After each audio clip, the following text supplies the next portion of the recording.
21 స్థానాలు పొందినటువంటి జనసేన 21 అసెంబ్లీ స్థానాలు 2 పార్లమెంటు స్థానాల్లో వాళ్ళు పోటీ చేయడం జరిగింది.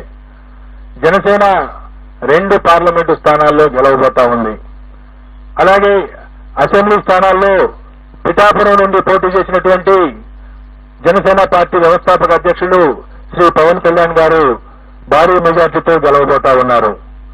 అలాగే ఆ పార్టీలో మరొక ముఖ్య నాయకుడైనటువంటి శ్రీ నాదెండ్ల మనోహర్ గారు గుంటూరు జిల్లా తెనాలి నుండి గెలవబోతా ఉన్నారు. తర్వాత తెలుగుదేశం పార్టీ విషయానికి వస్తే తెలుగుదేశం పార్టీ అధ్యక్షులు రాష్ట్ర మాజీ ముఖ్యమంత్రి నారా చంద్రబాబు నాయుడు గారు కుప్పం నియోజకవర్గం నుండి భారీ మెజార్టీతో గెలవబోతా ఉన్నారు.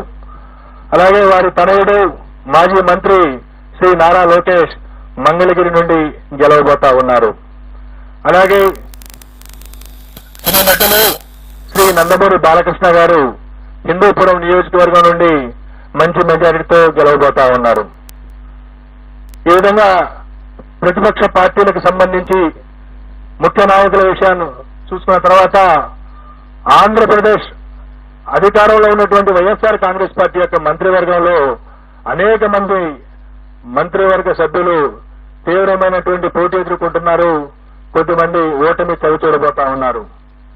ఇందులో ముఖ్యంగా మనం ఆంధ్రప్రదేశ్ ముఖ్యమంత్రి శ్రీ వైఎస్ జగన్మోహన్ రెడ్డి గారు పులివెందుల అసెంబ్లీ నియోజకవర్గం నుండి భారీ మెజార్టీతో గెలవబోతా ఉన్నారు. అలాగే సిదిరి అప్పలరాజు గారు ప్రస్తుత మంత్రి పలాస నుండి ఓటమి చవిచూడబోతా ఉన్నారు. అలాగే ధర్మాన ప్రసాదరావు గారు